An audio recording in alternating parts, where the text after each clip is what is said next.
Hola a todos. Hoy en Todo el Conocimiento vamos a hacer un repaso de cómo surgió el reino de Castilla para ver a continuación la cronología de todos sus reyes. Y luego más adelante haré una segunda parte donde veremos una biografía reducida de todos los reyes de Castilla, viendo el orden cronológico, el cambio de dinastías, así como ver la actual sepultura de cada uno de ellos. Comencemos. Para empezar, vamos a hacer un breve resumen para saber cómo se originó el reino de Castilla y ubicar el año en el que debemos empezar a contar a sus reyes. Castilla empezó a ser un condado a mediados del siglo IX, pero vamos a irnos al año 932, año en el que se sabe con certeza que Fernán González ya era conde de Castilla, un hombre muy importante en esta historia, porque bajo su gobierno conseguiría unir al condado las tierras de Lara, Lantarón, Cerezo, Burgos o el condado de Álava, creando un gran y poderoso condado de densas dimensiones que controlaría una parte importante del reino leonés oriental. Este poderoso condado irá pasando de manos a través de la descendencia de Fernán González hasta llegar a su bisnieto, García Sánchez, que sería asesinado en torno al año 1029 de camino a su boda con tan solo 19 o 20 años y sin dejar un heredero, por lo que los derechos de sucesión del condado de Castilla serían de forma legítima de su hermana mayor, Muniadona o Munia. Pero por aquella época no se reconocía a las mujeres como gobernantes con poder efectivo, pasando este a sus hijos o maridos. Vamos a quedarnos con el nombre de Muniadona, que enseguida volvemos con ella para hilar y cerrar este círculo. Si hay un rey que destaca en el primer tercio del siglo XI, este es sin duda Sancho Garcés III, rey de Pamplona de la dinastía Jimena, bajo cuyo reinado se vería la mayor hegemonía, expansión y poder de este reino. Este rey pamplonés es clave en la historia y evolución de reinos en la península ibérica, pues siendo soltero, tuvo de forma extramatrimonial a Ramiro, que sería el primer rey de Aragón. Luego, en torno al 1010, se casa ¿con quién? Pues con alguien que ya hemos visto, con Muniadona, hija mayor del por aquel entonces poderoso e influyente conde de Castilla Sancho García, que pasaría a ser reina de Pamplona, con la que tendría varios hijos, destacando a García Sánchez, el sucesor de su padre en el trono del reino de Pamplona como García Sánchez III, apodado el de Nájera, y sobre todo para nuestra historia a Fernando, clave en todo el devenir de Castilla. Vamos a ver el porqué. Tal y como habíamos dicho antes, en torno al año 1029 sería asesinado el conde de Castilla García Sánchez, que sería el último de la dinastía de Fernán González los Lara, puesto que tras su asesinato y sin haber dejado descendencia, el condado recayó en su hermana mayor Muniadona, y este, a su vez, en su marido, el rey Sancho Garcés III, que se lo cedió a su hijo Fernando, convirtiéndose así en el nuevo señor del poderoso condado de Castilla, así como su primer gobernador de la dinastía de su padre que hemos visto antes, la dinastía Jimena. Es muy importante saber que en torno al año 1032, Fernando contrajo matrimonio con la hija del rey Alfonso V de León y hermana del rey Bermudo III de León, Doña Sancha. Fernando y su cuñado el rey leonés no se llevaban muy bien y no se sabe las razones exactas de esta mala relación que conllevó a las hostilidades. Algunos, como el obispo de Oviedo, acusó a Fernando de ambicioso y el que fomentó el conflicto. Otros, como la crónica silense, acusa a Bermudo III de apoderarse de las tierras castellanas entre los ríos Cea y Pisuerga, que habían sido dados como dote a García Sánchez, anterior conde de Castilla, mientras que otros afirman que el conflicto lo inició Bermudo, pero por meros hechos estratégicos y políticos, ya que Pamplona y el condado de Castilla estaban gobernados por hermanos de la dinastía Jimena, hijos de Sancho Garcés III, lo que suponía la pérdida de control y poder del rey leonés en todo el este de su reino. Sea como fuere, todo esto estalló en el 1037 en la importante y decisiva batalla de Tamarón, en la que el rey de Pamplona García Sánchez III unió sus tropas a las de su hermano Fernando y juntos vencieron a las de Bermudo III, que acabó muerto en dicha batalla sin haber dejado descendencia. Esta batalla, como vemos, es crucial porque, por un lado, con la muerte de Bermudo III, se ponía fin a la gran dinastía asturleonesa que había gobernado durante más de 300 años, comenzando desde Don Pelayo, primer rey de Asturias, junto al importante duque Pedro de Cantabria, a principios del siglo VIII. Por otro, Fernando, que era el primer conde de Castilla de la dinastía Jimena, pasaría también a ser el único y por tanto último, puesto que el trono de León recaería en su esposa Sancha, hermana de Bermudo, pero como dijimos antes con Muniadona, las mujeres no tenían poder efectivo de gobierno reconocido, por lo que este poderoso derecho pasó a Fernando, no con facilidades y teniendo que enfrentarse y negociar con la nobleza leonesa, siendo finalmente coronado como rey de León en el 1038, conocido como Fernando I, apodado el Magno, desapareciendo así el título de conde de Castilla, que sería una dignidad que asumiría el rey de León. Con esto, para muchos comenzaría la época del declive de León y el nacimiento de la época gloriosa de Castilla. Para cerrar esta etapa del condado de Castilla, dos observaciones. La primera, es curioso como tanto el condado de Castilla como posteriormente el reino de León cayeron de forma legítima en dos mujeres, Muniadona y Sancha, y sin embargo por la situación de la época ninguna pudo gobernar, teniendo que dejar este honor a sus maridos, siendo ellas relegadas a un segundo plano. Vamos a quedarnos con esta espinita guardada para más adelante, que habrá una mujer que honrará de alguna manera, por así decirlo, la memoria de estas dos mujeres, Urraca, hija de Alfonso VI. La segunda, recalcar la importancia que tuvo en la política de principios del siglo XI Sancho Garcés III, rey de Pamplona, puesto que en su descendencia encontramos a los que van a ser reyes de todos los reinos cristianos de la península ibérica. A Ramiro, que será el primer rey de Aragón, a García Sánchez, futuro rey de Pamplona y el artífice de la creación del reino de Castilla, así como a futuro rey de León, Fernando. Como curiosidad para acabar, García Sánchez III y Fernando, que habían luchado juntos en Tamarón, empezaron a alejarse y a enfrentarse por cuestiones de poder y territorios, y se acabarían enfrentando años después en la batalla de Atapuerca en el 1054, donde el rey pamplonés resultó muerto y donde se crea a modo de curiosidad que luchó Diego Laínez, padre de Rodrigo Díaz de Vivar el Cid. Fernando I el Magno sería un poderoso rey que gobernó durante 27 años y que no conoció la derrota. Un rey que fue incorporando al reino diferentes tierras tanto de lo que hoy es Portugal, de Pamplona y en especial de territorios musulmanes que se vieron muy debilitados con la caída del califato de Córdoba en torno al 1031 y la fragmentación de este en reinos más pequeños e independientes conocidos como taifas. Con esta situación, tenemos que irnos a su testamento y a su descendencia. Fernando tuvo con Sancha 5 hijos, 3 varones y 2 mujeres, que por orden de nacimiento fueron Urraca, Elvira, Sancho, que por derecho de nacimiento pasaría a ser el heredero, Alfonso y García.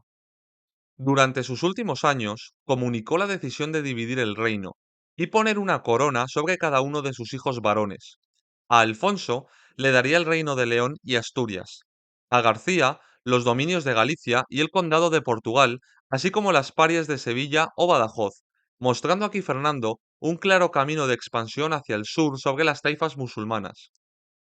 Y a sus hijas les daría a Elvira la ciudad de Toro, hoy en la provincia de Zamora, y Urraca, su hija mayor, recibiría la villa de Zamora.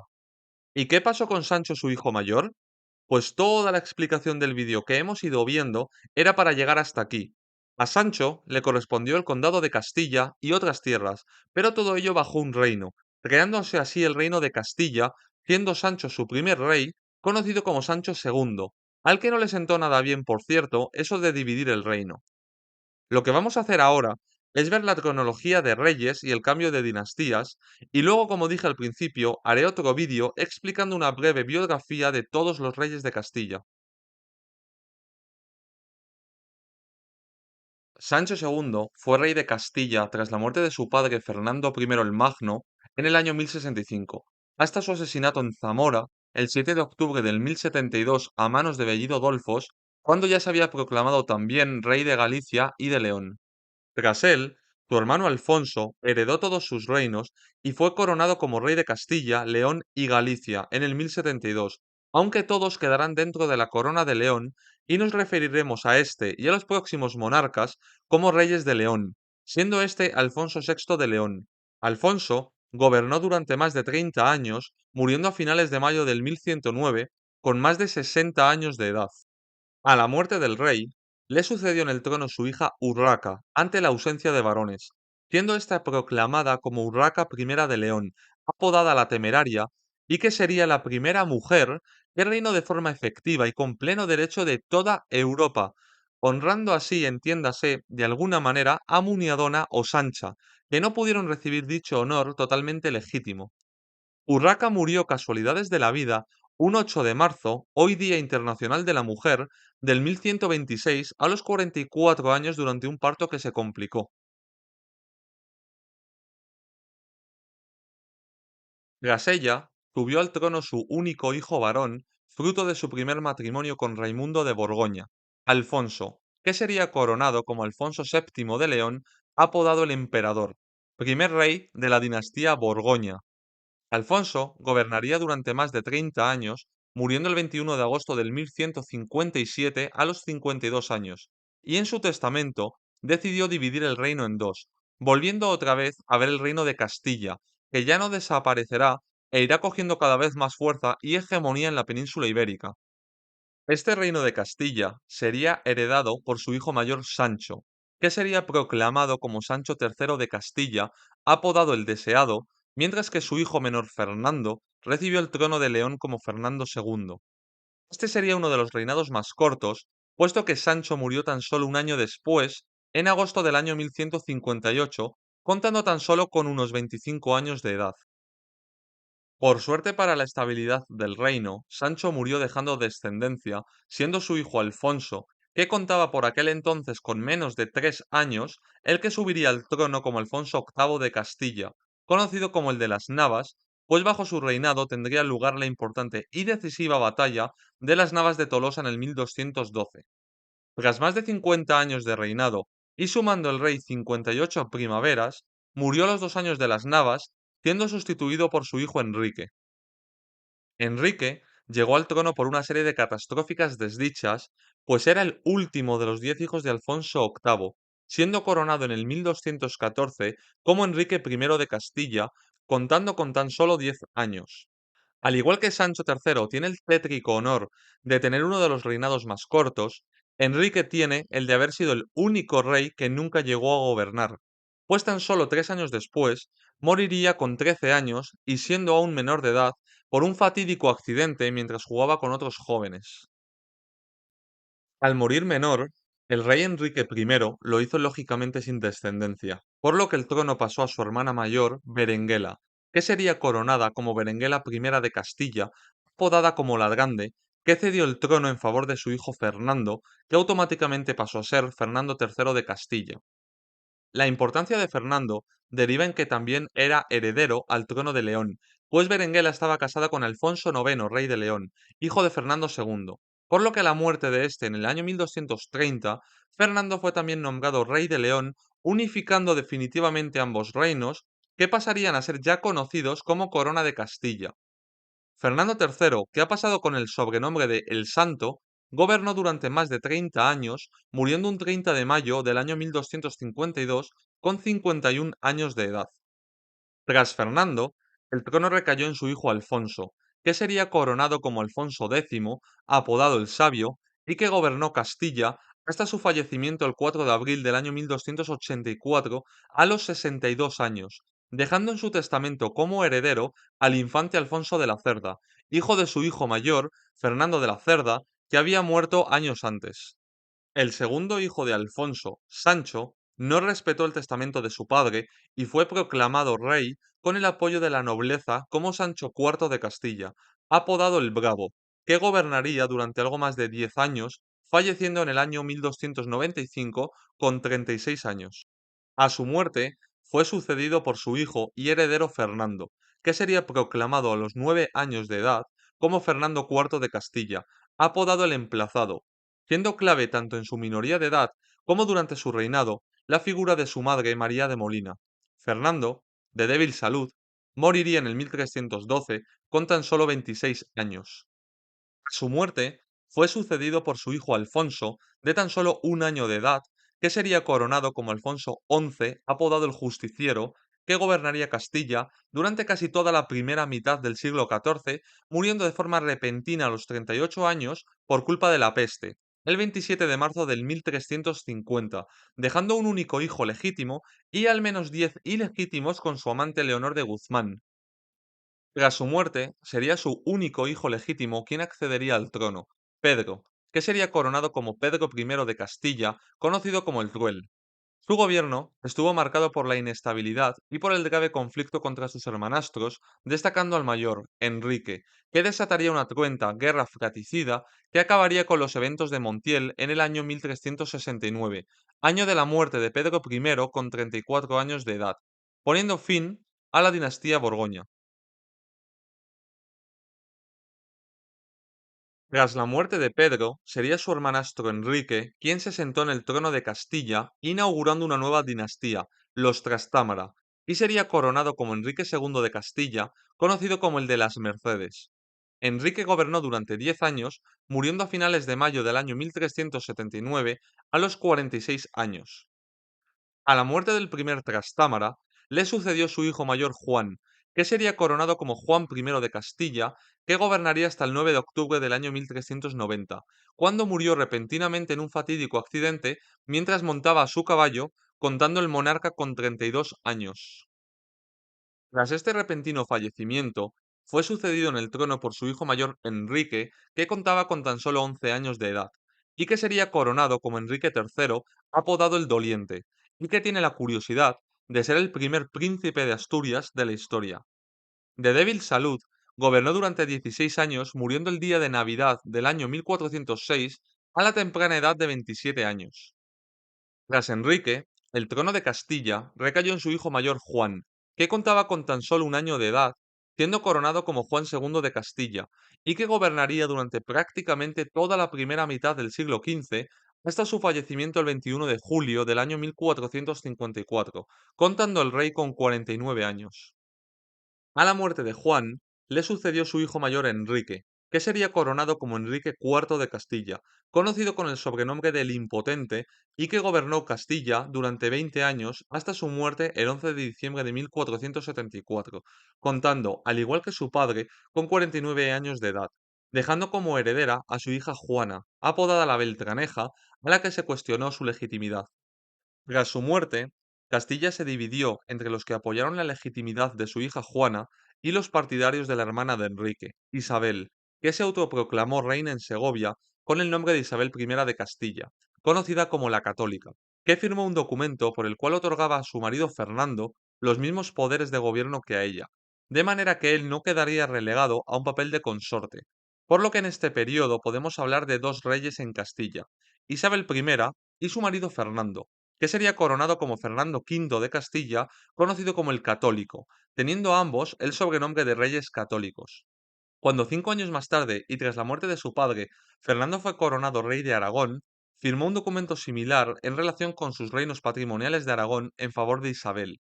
Estos gobernarían de forma conjunta hasta la muerte de Isabel el 26 de noviembre del año 1504.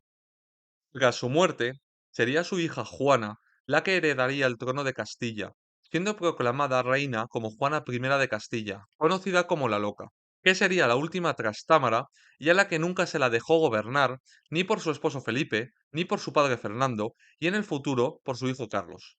Juana gobernó inicialmente junto a su esposo Felipe, que al igual que había ocurrido con Fernando, quiso gobernar en Castilla como rey y no quedar relegado al rol de consorte, por lo que tras 2 años de conflictos y tensiones con Fernando, finalmente Felipe acabaría siendo reconocido como rey de Castilla en el año 1506 con el nombre de Felipe I de Castilla, apodado el Hermoso, y siendo este el primer monarca Habsburgo de la historia de España, y no su hijo Carlos como la mayoría cree.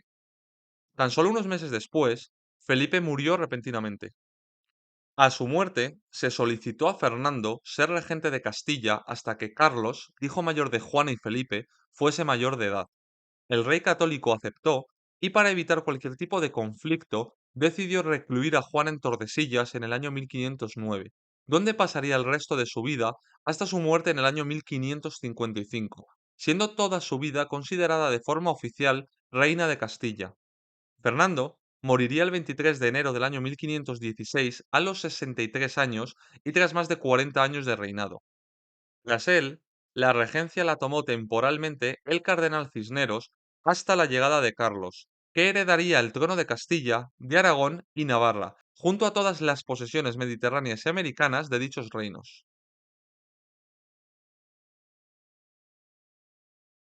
Con Carlos, por unir todas las coronas bajo su cabeza, termina la historia de la corona de Castilla y se empieza a hablar del reino de España. Por lo que el vídeo lo terminamos aquí, recordando por última vez que habrá una segunda parte donde entraremos más en detalle en la biografía de todos los reyes castellanos que hemos visto. Y como siempre, lo primero, muchas gracias por verlo, y espero que te haya gustado. Si es así, por favor, dale al like, que a ti no te cuesta nada, y a mí me ayudas un montonazo a seguir creando contenido de este tipo. Y no olvides suscribirte y activar la campanita si aún no lo has hecho para no perderte ninguna nueva publicación, que ya sabes que aquí lo apostamos todo al conocimiento. Así que espero verte de nuevo en otro vídeo, y hasta la próxima.